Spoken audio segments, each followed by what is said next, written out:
The Hymn of the Fayth is a song from Zanarkand, and it's also the key to defeating sin. But why? On the narrative layer, it is because Jet has become sin. Sin is my old man. Sin is Jet. And Jet has nostalgia with the song, so it calms his rage long enough for the heroes to go in and bring sin down from its core. If he hears the Hymn of the Fayth, he will become docile. Yeah, and that's when we make our move. This is a perfectly good explanation for why the hymn is the key, if you only look at that context. But why do the Ronzo sing that same song to Yuna? This explanation won't tell us that, and it won't tell us why the Albed sing it to each other either. The Albed are hated by Yevon, so why do they sing Yevon's song in their time of grievance? We need a better explanation, one that can explain all of these events in one sentence. And I'm not going to keep you in suspense. Here it is. The Hymn of the Fayth is a song which soothes your sorrow by reminding you that you are not alone. Sorry to dampen the mood, but I have to say this before we start. If this is not a good time in your life for you to hear a discussion about death and grief, and a little bit about mental health and suicide, this might not be the day for you to watch this video. So if that's the case, just bench this and come back to it at a time which is better for you. Now with that said, let's get into it. Everyone feels sorrow. If we don't realize this, we are alone. And that feeling of isolation has the power to destroy your life if it gets too strong. I like to think of the thoughts in my head as bubbles or balloons. I might have a balloon about what to have for breakfast, and another one about what I'm going to do at work today. And I could have a balloon about a complex emotion like sorrow. If I give my attention to one of the balloons, maybe because I'm trying to figure it out, it has the potential to inflate until it takes up more and more of the space in my head. If any one of them gets too big, I can lose sight of the others. When this happens, it affects my state of mind and my perception of my life and the world around me. This is precisely what happened to Seymour Guado with the balloon of sorrow. He was isolated from the world for his entire life. And that meant when he lost his mother, the feeling that he had nobody grew to completely occupy the space in his heart. No! Mother, no! I don't want you to become a babe! There is no other way. Use me and defeat sin. Only then will the people accept you. I don't care about them! Pitiful mortal. It affected his perception, and he came to the sad conclusion that the only escape from sorrow is death. In order for us to avoid becoming like Seymour, perhaps we can find solace in the idea that we are not alone. That's right. We're all guardians. And you know what that means? Yuna, anywhere you go, I'll follow. Anywhere I go? Yeah, anywhere. Let's go! Everybody experiences sorrow at some point. In that way, you might say that sorrow can be seen as part of the human experience.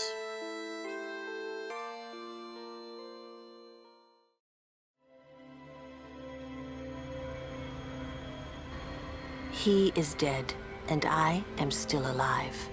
Coming here really makes that clear. Goodbye, Chapu. You always said I looked grumpy. But those were the happiest days of my life. 'Tis better to have loved and lost than never to have loved at all. There is a reason that humans have connected with this quote for almost 200 years now. A lot of people call on this quote during times of heartbreak, but its origins lie in grief. I think these types of moments in a person's life summon a lot of the same emotions, and it applies to either. Here's another one. There are people dying if you care enough for the living. I first heard Michael Jackson sing that lyric when I was 8 years old in the song Heal the World. As a bit of a weird kid, I remember having a little bit of an internal crisis because I didn't know anyone that was dying. I could hear that there was truth in what was being said, but I also knew that I wasn't a part of it.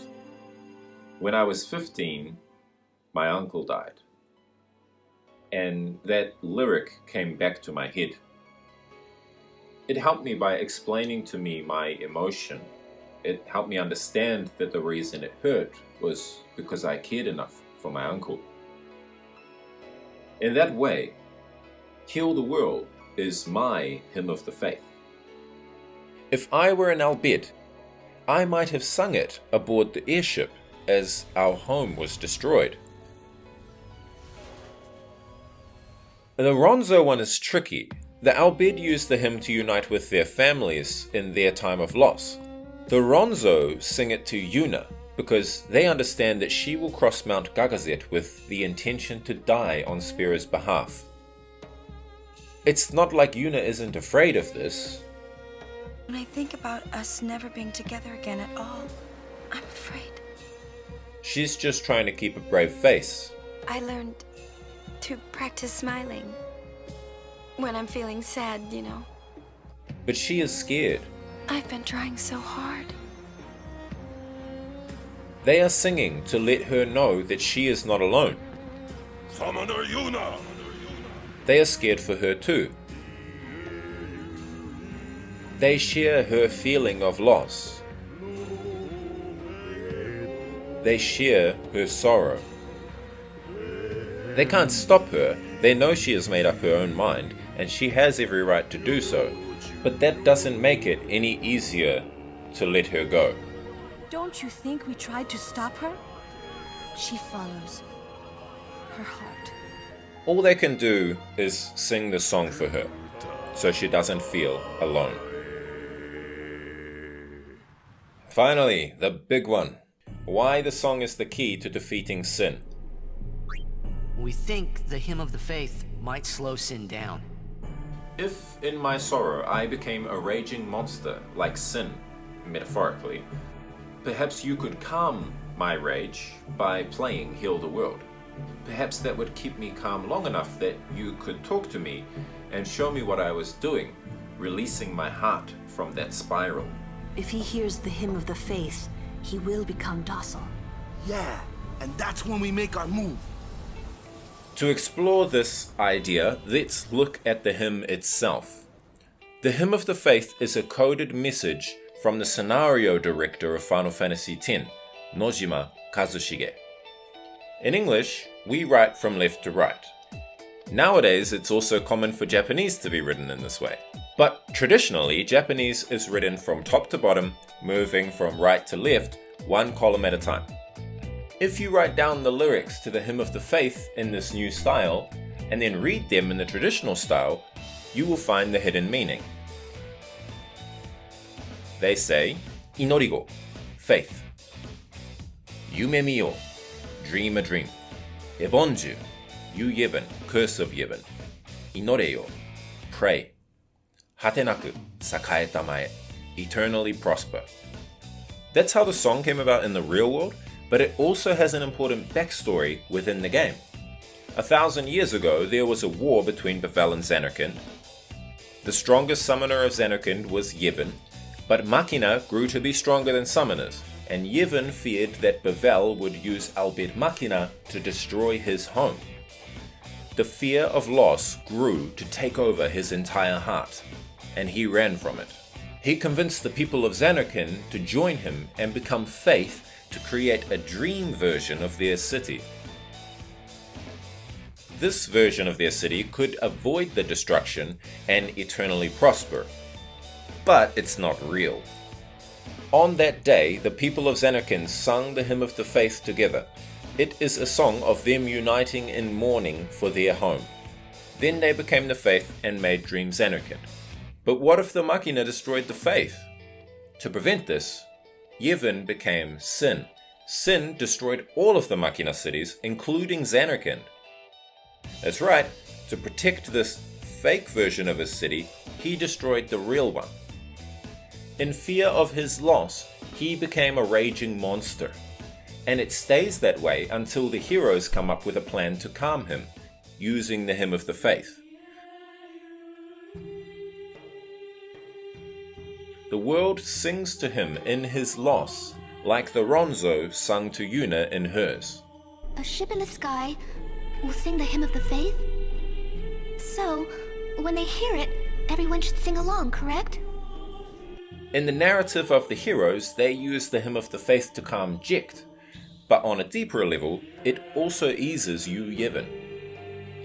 And because they release Yevon's heart from its spiral of sorrow, he can finally move on, and the dream he is holding on to can finally end. The thing that Yevon made Sin to protect is now gone, and Sin stops coming back. With this being such an important theme of the game, why would they encode the Hymn of the Fayth and never localize it to English? It's their choice on how to tell the story. Rather than tell you what happened to Yevon, they wanted you to feel what he felt through Tidus and Yuna. They want you to go on the emotional journey without needing to understand all of this complicated stuff. And they did an amazing job. They used a wide variety of techniques to have you contemplate Yevon's story without even needing him to be a prominent part of the game. They have Yevon's philosophy embodied by a religion which you see everywhere. Yevon blames the Al-Bhed for his sorrow, and the religion blames the Al-Bhed for sin. To bring it even closer to the player, this conflict is presented through party members Riku and Wakka, an Al-Bhed and a devout follower of Yevon who hates the Al-Bhed. Then, when the Al-Bhed's home is destroyed, just like Yevon's Zanarkand was destroyed, the Al-Bhed sing Yevon's song, showing that they feel the same sorrow as he did. It's no coincidence that the exact moment Wakka hears the Al-Bhed sing the hymn, he finally stops hating them and allowing his sorrow for his late brother to drive a wedge between them. They aren't so different.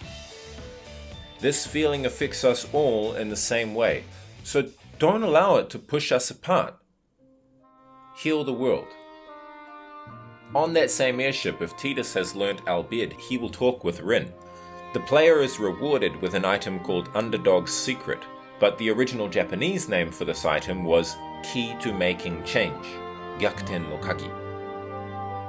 Since Tidus is a part of Yevon's dream, Tidus learning Al-Bhed and being rewarded with the key to making change is further symbolism that the way to heal the world is to communicate and stop allowing sorrow to divide us and isolate us.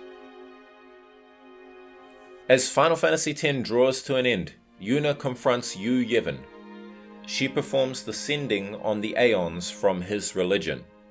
The Hymn of the Fayth plays one last time, but on the very last line of Eternally Prosper, referring to the dream of denial, it switches the song to Someday the Dream Must End, and we see the dream ending through Tidus. We feel the sorrow of that through Yuna.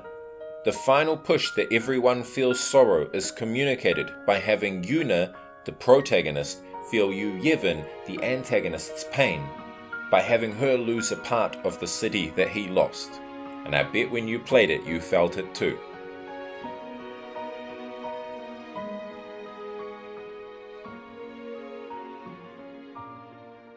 Thanks so much for watching. I'm currently part way through making a video series that talks about each temple of Yevon, so if you want more, watch the video on Jose here. Before you go, hit the like button and subscribe with notifications so that you know when the next video comes out. See you next time!